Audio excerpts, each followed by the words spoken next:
পথিকৃৎ বলাটা একটু বেশি হয়ে যায়। আমি ঠিক পথিকৃৎ মানতে রাজি নই।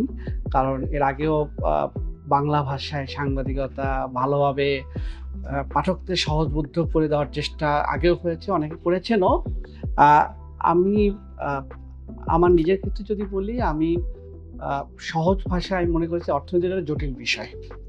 জটিল বিষয়ের মধ্যে অনেক পরিসংখ্যান থাকে, অনেক পরিভাষা থাকে। এটা ঠিক সাধারণ মানুষের বোধগম্য হয় না আসলে। হওয়ার কথা না।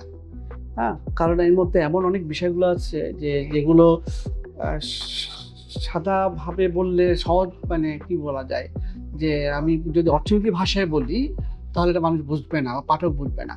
আর আমরা যারা সংবাদপত্রে কাজ করি, হ্যাঁ? তাদের মূল আ আমাদের চাওয়াটা হচ্ছে যে পাঠকরা অনেক বেশি সংবাদটা পড়ুক।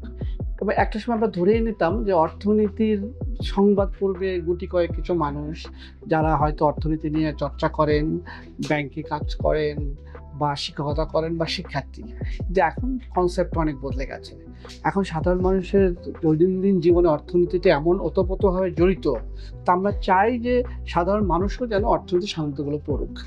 সেই লক্ষ্য থেকে আমি সহজভাবে সবচাইতে কম পরিসংখ্যান ব্যবহার করে কিছুটা গল্পের ঢঙে যদি বলি, আমি অর্থনীতি নিয়ে লেখালেখি করার চেষ্টা করেছি আমি।